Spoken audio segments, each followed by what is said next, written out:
नीति शास्त्र विषयक हमारे आज के व्याख्यान का विषय है स्वार्थवाद। स्वार्थवाद विषयक आज के इस व्याख्यान में हम ये स्पष्ट करेंगे कि स्वार्थवाद जो है उसका स्वरूप क्या है, स्वार्थवाद के प्रमुख प्रकार कौन कौन से हैं, नैतिक स्वार्थवाद जो है उससे क्या अभिप्राय है, नैतिक स्वार्थवाद के प्रमुख समर्थक कौन कौन हैं, क्या नैतिकता के दृष्टिकोण से नैतिक स्वार्थवाद एक तर्कसंगत सिद्धांत है या नहीं। साथ ही स्वार्थवाद एवं नैतिक स्वार्थवाद विषयक आज के व्याख्यान से संबंधित महत्वपूर्ण परीक्षा उपयोगी प्रश्न कौन कौन से हो सकते हैं, उन्हें स्पष्ट करने का प्रयास करेंगे। स्वार्थवाद के मतानुसार किसी भी कर्म के उचित या अनुचित होने का निर्धारण मनुष्य के व्यक्तिगत हित या कल्याण के आधार पर किया जा सकता है। अर्थात स्वार्थवाद के मतानुसार कोई भी कर्म उचित या शुभ है या नहीं, उसका मूलभूत आधार यह है कि वह मनुष्य के व्यक्तिगत हित या कल्याण में सहायक है या नहीं। जो कर्म मनुष्य के व्यक्तिगत हित या कल्याण में सहायक है वह शुभ है, और जो कर्म मनुष्य के व्यक्तिगत हित या कल्याण में सहायक नहीं है वह अशुभ है। इस प्रकार स्वार्थवाद जो है मनुष्य के कर्मों के शुभत्व का निर्धारण मानवीय व्यक्तिगत हित या कल्याण के आधार पर करता है। स्वार्थवाद जो है मनुष्य के व्यक्तिगत हित या कल्याण को सर्वाधिक महत्व देता है, और यही कारण है कि बटलर ने स्वार्थवाद को आत्म प्रेम का सिद्धांत कहा है। स्वार्थवाद जो है इसके दो प्रमुख प्रकार हैं, एक नैतिक स्वार्थवाद और दूसरा मनोवैज्ञानिक स्वार्थवाद। स्वार्थवाद का जो ये विभाजन किया गया है, इसमें जो नैतिक स्वार्थवाद है उसका विभाजन मानवीय कर्तव्यों के आधार पर किया गया है, जबकि मनोवैज्ञानिक स्वार्थवाद का जो विभाजन किया गया है वह मनोवैज्ञानिक स्वार्थवाद का आधार मानवीय स्वभाव है। अर्थात मानवीय स्वभाव के आधार पर स्वार्थवाद की जब व्याख्या की जाती है तो उसे मनोवैज्ञानिक स्वार्थवाद कहते हैं, और जब मानवीय कर्तव्य के निर्धारण के आधार पर स्वार्थवाद की व्याख्या की जाती है तो उसे नैतिक स्वार्थवाद कहते हैं। आज के व्याख्यान में हम नैतिक स्वार्थवाद के स्वरूप का स्पष्टीकरण करते हुए ये स्पष्ट करेंगे कि नैतिक स्वार्थवाद नैतिकता के दृष्टिकोण से एक तर्कसंगत सिद्धांत है या नहीं। नैतिक स्वार्थवाद के मतानुसार मनुष्य के कर्तव्य का निर्धारण उसका व्यक्तिगत हित या कल्याण है। अर्थात मनुष्य को वही कर्म करना चाहिए जिसमें उसका व्यक्तिगत हित या कल्याण निहित हो। नैतिक स्वार्थवाद के मतानुसार वही कर्म शुभ है जिसमें मनुष्य का व्यक्तिगत हित या कल्याण निहित है। जो कर्म मानवीय व्यक्तिगत हित या कल्याण में बाधक है वह अशुभ या अनुचित है। इस प्रकार नैतिक स्वार्थवाद के मतानुसार मनुष्य के कर्तव्य का जो निर्धारण जो है वह व्यक्तिगत हित या कल्याण के आधार पर किया गया है। अर्थात नैतिक स्वार्थवाद के मतानुसार मनुष्य को वही कर्म करना चाहिए जिसमें उसका व्यक्तिगत हित या कल्याण निहित हो। जिस कर्म में मनुष्य का व्यक्तिगत हित या कल्याण अंतर्निहित नहीं हो वह कर्म मनुष्य को नहीं करना चाहिए। नैतिक स्वार्थवाद के संदर्भ में दो महत्वपूर्ण तथ्य हैं जो उल्लेखनीय हैं। एक तो यह है कि जो नैतिक स्वार्थवाद के समर्थक हैं उसके लिए स्व केंद्रित या स्वार्थी या आत्म केंद्रित होना आवश्यक नहीं है।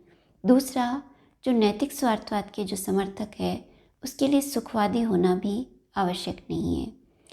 नैतिक स्वार्थवाद जो है मात्र ये कहता है कि मनुष्य को कोई भी कर्म करते समय ये ध्यान रखना चाहिए कि उसमें उसका व्यक्तिगत हित या कल्याण निहित है या नहीं, क्योंकि हो सकता है किसी मनुष्य को अपने व्यक्तिगत हित या कल्याण जो है दूसरों की भलाई और हित में दिखाई दे। यही कारण है कि नैतिक स्वार्थवाद का समर्थक होते हुए भी कोई मनुष्य परोपकार, करुणा, सहानुभूति, सेवा भाव आदि मानवीय सद्गुणों का जो अनुसरण कर सकता है। अतः जो नैतिक स्वार्थवाद के जो समर्थक हैं उसके लिए स्वार्थी या स्वकेंद्रित या आत्म केंद्रित होना आवश्यक नहीं है, क्योंकि नैतिक स्वार्थवाद का समर्थन करते हुए भी कोई मनुष्य ये स्वीकार कर सकता है कि उसका व्यक्तिगत हित दूसरों के हित या भलाई में है। इस प्रकार वह परोपकार, करुणा, विनम्रता, सहानुभूति, सेवा भाव आदि मानवीय सद्गुणों के अनुरूप आचरण कर सकता है या उनका समर्थन कर सकता है। इसी प्रकार नैतिक स्वार्थवाद के समर्थक के लिए सुखवादी होना भी आवश्यक नहीं है। यद्यपि जितने भी नैतिक स्वार्थवादी हुए हैं वे सुखवाद के समर्थक रहे हैं, किंतु सैद्धांतिक दृष्टिकोण से ये आवश्यक नहीं है कि जो मनुष्य नैतिक स्वार्थवाद का समर्थन करे वह सुखवाद का भी समर्थन करे, क्योंकि जैसा कि हमने स्पष्ट किया कि नैतिक स्वार्थवाद ये स्पष्ट करता है कि मनुष्य को वही कर्म करना चाहिए जिसमें उसका व्यक्तिगत हित या कल्याण अंतर्निहित हो सकता है किसी मनुष्य को सुख की अपेक्षा ज्ञान, विवेक, साहस, संयम, न्याय, प्रेम, करुणा, दया, सहानुभूति आदि सद्गुण वे सुख की अपेक्षा अधिक श्रेष्ठ प्रतीत हों और उसे ये प्रतीत हो कि उसका व्यक्तिगत हित या कल्याण वह सुख में अंतर्निहित नहीं होकर सद्गुणमय जीवन में अंतर्निहित है। अतः नैतिक स्वार्थवाद के समर्थक व्यक्ति के लिए न तो स्वार्थी होना आवश्यक है और न ही उसके लिए सुखवादी होना आवश्यक है। किंतु नैतिक स्वार्थवाद और सुखवाद का घनिष्ठ संबंध रहा है। भारतीय एवं पाश्चात्य दार्शनिक चिंतन परंपरा में जितने भी स्वार्थवाद के समर्थक हुए हैं वे सामान्यतः सुखवाद का ही समर्थन करते रहे हैं। जैसे कि भारतीय चिंतन परंपरा में जो चार्वाक दार्शनिक विचारधारा हुई है वह नैतिक स्वार्थवाद के साथ साथ सुखवाद का भी समर्थन करते हैं। अर्थात मनुष्य को वही कर्म करना चाहिए जिसमें उसका व्यक्तिगत सुख या हित अंतर्निहित हो। इसी प्रकार पाश्चात्य चिंतन परंपरा में जो एपिक्यूरस और सेरेनिक्स दो विचारधारा जो हुई हैं, ये दोनों ही विचारधाराएं स्वार्थवाद के साथ साथ सुखवाद का भी समर्थन करती हैं। इन दोनों ही विचारधाराओं के मतानुसार मनुष्य को वही कर्म करना चाहिए जिसमें उसका व्यक्तिगत हित या सुख अंतर्निहित हो। मनुष्य के लिए वही कर्म शुभ है या वही कर्म उचित है जिसमें मनुष्य के व्यक्तिगत हित या कल्याण के साथ साथ उसका व्यक्तिगत सुख भी अंतर्निहित हो। इस प्रकार जितनी भी स्वार्थवादी विचारधाराएं हुई हैं, वे चाहे भारतीय दार्शनिक चिंतन परंपरा में हुई हों या पाश्चात्य दार्शनिक चिंतन परंपरा में, उनमें से अधिकांशतः स्वार्थवाद के साथ साथ सुखवाद का भी समर्थन करती रही हैं। यहाँ यह विचारणीय है कि क्या नैतिक स्वार्थवाद नैतिकता के दृष्टिकोण से एक तर्कसंगत सिद्धांत है या नहीं। जैसा कि स्वार्थवाद का विश्लेषण करते हुए हमने देखा कि स्वार्थवाद किसी भी कर्म के शुभत्व का निर्धारण मानवीय हित या कल्याण के आधार पर करता है। अर्थात स्वार्थवाद के मतानुसार वही कर्म शुभ या उचित है जिसमें मनुष्य का व्यक्तिगत हित या कल्याण अंतर्निहित है।